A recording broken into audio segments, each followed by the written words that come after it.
Welcome back. It's episode 27 on Tech Headlines Today, where we bring you the top tech headlines in an easy listening podcast. Check out our show links in the description if you hear anything you'd like more information about. Subscribe and follow if you haven't yet, and let's get into it. Ghostrider Group targets NATO refugee effort. Security researchers have detected a new phishing campaign linked to a notorious disinformation threat group, which is targeting European governments as they try to manage an influx of Ukrainian refugees. First spotted on February 24th, the original phishing email was sent using a compromised account belonging to a member of the Ukrainian military, according to Proofpoint. The email itself piggybacked on the news of a recent UN Security Council meeting and contained a malicious XLS macro later determined to deliver the Sunseed malware. The file itself was spoofed to appear as if it contained a recently discovered kill list of Ukrainian figures drawn up by Moscow. Although Proofpoint said it didn't have definitive technical evidence linking the campaign to Ghostrider, it had spotted, quote, several temporal and anecdotal indicators. Spotify closes its office in Russia in response to the attack on Ukraine. The audio streaming platform says it has closed its office in Russia indefinitely after the Russian invasion of Ukraine, which the company described as, quote, an unprovoked attack on Ukraine. Spotify said it had reviewed thousands of pieces of content since the start of the war and restricted the discoverability of shows owned and operated by Russian state-affiliated media. Spotify has removed all content from Russian state media for all countries except for Russia. It will also be matching employee donations 2-to-1 to support local humanitarian efforts. Personal aerial vehicle pilot training. California-based Jetpack Aviation recently announced a world first following the signing of an agreement to provide jetpack pilot and maintainer training to a military customer in Southeast Asia. This is the first time that professional jetpack training has been delivered to a team of serving military personnel and represents a critical advancement in the use of personal aerial vehicles for government use. Following the signing of an $800,000 order for 2 JB-12 jetpacks, the customer contracted Jetpack Aviation to train 2 pilots and 2 maintenance technicians at its California facility, with future options to teach additional personnel, including an instructor. Military pilots will receive training on the customer's JB-12 aircraft. This will take place during the summer of 2022 and will require 50 6-minute tethered flights. JPA is working on a VR simulation system, a remote control system, and an automatic yaw control management system that will be used for initial training. CVS app glitch makes, then cancels vaccine appointments. And it gets worse. CVS Health's app and website is allowing customers to schedule COVID-19 appointments, but then canceling them several hours later. The glitch involves so-called disqualifying answers. In other words, if a customer says something that should block their appointment, such as they are allergic to an ingredient in the vaccine, or that their prior shot was too recent, etc., the app is supposed to halt the process. Instead, it accepts the disqualifying answer, asks several more questions, and then displays that the appointment has been approved. The app then cancels the appointment and offers a list of possible reasons, but does not say which ones apply. CVS declined to discuss the glitch and sent a statement that really didn't address the issue.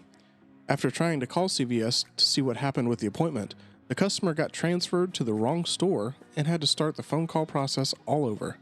They eventually just went to Walmart for the vaccine.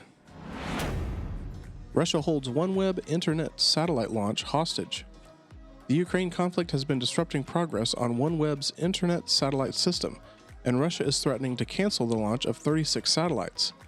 Roscosmos CEO Dmitry Rogozin claims that the UK government has been threatening Russia with sanctions, so the UK government has to stop working with OneWeb in order for them to launch the satellites into orbit.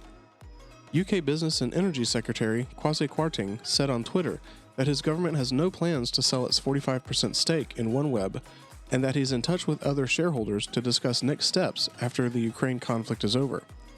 OneWeb has launched 428 of 648 satellites, but it may have to use SpaceX rockets to complete its satellite internet network.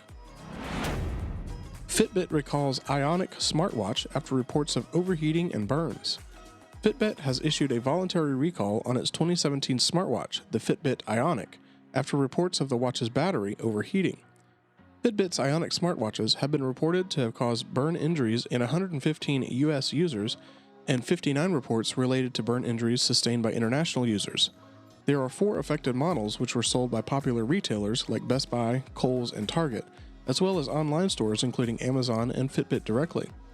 Over 1 million units are affected by the recall in the US. However, this recall does not affect Fitbit's other products. Augmented Intelligence.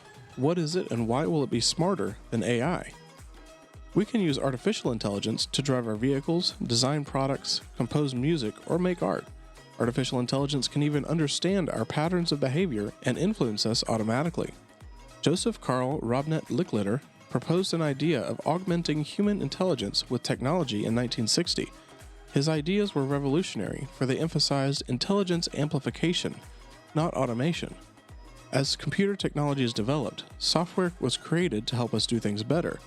This is augmented intelligence, with technology helping us. The whole purpose of augmented intelligence is to put humans first and technology second. Check out the full article in our show links. Back on the 21st of February, we covered an article titled "Waiting for Your New Volkswagen? It May Be on Fire in the Atlantic Ocean." It discussed the Felicity Ace cargo ship that was on fire. It was carrying thousands of cars from Volkswagen, Audi, Bentley, Lamborghini, and Porsche. Unfortunately, now it's at the bottom of the Atlantic Ocean, off the coast of Portugal. Waste heat from data centers used to warm local buildings. Experiments to utilize waste heat generated by data centers to warm nearby buildings is underway from Swiss research body IMPA. Data centers typically consume huge amounts of energy, a significant portion of which is used to cool the facilities during the enormous amount of waste heat that is generated during computation. To help reduce the amount of energy needed to cool the equipment, some big tech giants have built data farms in the Arctic Circle. But the ramping popularity of artificial intelligence, augmented reality, and the Internet of Things is requiring volumes of data to be processed rapidly with as minimal delay as possible on the user end. To achieve this, the processing of the data must move closer to the place where it was created, hence the usage of micro data centers in local neighborhoods. The team hopes that the waste heat from these local data centers will eventually be used to heat nearby buildings as a way to improve energy efficiency. IMPA's EcoCube project will reduce the energy demand and CO2 emissions in microdata centers by 1/5. Waste heat from the facilities is fed into existing medium or low temperature networks. In winter, it can therefore directly feed the building's heating system, and it can also be used to heat hot water lines throughout the year. Hacking collectives hit Russian satellites, media, and state websites. The cyber war against Russia has intensified as a hacker group known as Network Battalion 65 has claimed it has breached Russian space corporation Roscosmos. NB65 has declared cyber war on Russia, having cut off Roscosmos' ability to control its spy satellites, rendering real-time satellite imaging and vehicle monitoring unavailable. NB65 posted on Twitter stating, "Anonymous is not alone. NB65 has officially declared war on Russia as well. You want to invade Ukraine? Good. Face resistance from the entire world. #Ukraine war. All of us are watching, all of us are fighting." In another tweet, they said, "Have a nice Monday fixing your spying tech. Glory to Ukraine." The NB65 group also dumped more than 40,000 files from Russia's Nuclear Safety Institute on Sunday, while Anonymous continued to hack Russian websites and state-backed news outlets. Cyber attacks have so far been effective against the Russian war machine, but Putin will no doubt take the aggression personally, and hackers may not be ready for the retaliation. Thanks for joining us on another episode of THT. Share this episode on your social media if you got something out of it, and we'll see you tomorrow.